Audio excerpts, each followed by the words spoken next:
Hi friends, this is Sandeep. My voice is audible? Okay, audible.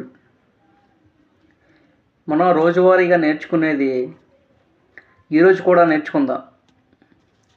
ఈరోజు మనం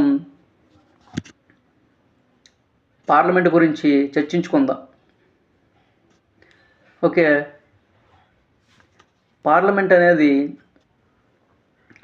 మన సాధారణంగా ఎక్కడి నుంచి తీసుకున్నామని చర్చించుకుంటాం. కానీ 66 దేశాలకు రాజ్యాంగాన్ని రచించుకోమని స్వతంత్రం ఇచ్చేది బ్రిటన్. అలాంటి బ్రిటన్ని మనం పార్లమెంటరీ మాత అంటాం. పార్లమెంటరీ మాత అని అంటాం. ఇక్కడ పార్లమెంట్ అనేది ఫ్రెంచ్ భాషలో పార్లర్ అనే పదం నుంచి ఏర్పడింది.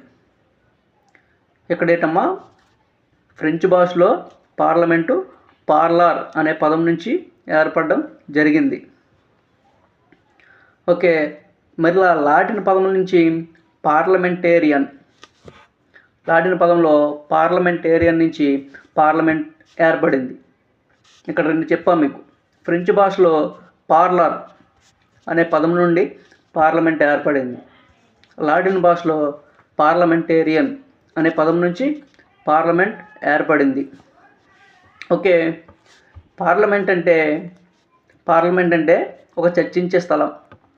అడుగుతారు, సింపుల్గా అడిగేస్తారు బిట్టు. పార్లమెంట్ అంటే ఒక చర్చించే స్థలం.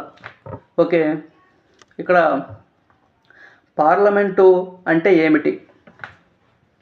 పార్లమెంట్ అంటే ఏమిటి క్వశ్చనించుకోవాలి. పార్లమెంట్ అంటే లోక్సభ, రాజ్యసభ, రాష్ట్రపతి. రాష్ట్రపతి పార్లమెంట్లో భాగం కాదా? చెప్పండి. రాష్ట్రపతి పార్లమెంట్లో భాగం కాదా? రాష్ట్రపతి అనేటోడు పార్లమెంట్లో భాగం కాదు, కానీ అంతర్భాగం. ఎందుకనగా పార్లమెంటు బిల్లులు చట్టాలు చేసేటప్పుడు ఆ బిల్లులు చట్టంగా మారాలంటే రాష్ట్రపతి సంతకం ఉండాలి. కాబట్టి పార్లమెంట్లో సభ్యుడు కానప్పటికీ అంతర్భాగం. ఓకే, ఇప్పుడు మనం ఏం చెప్పుకోవాలి?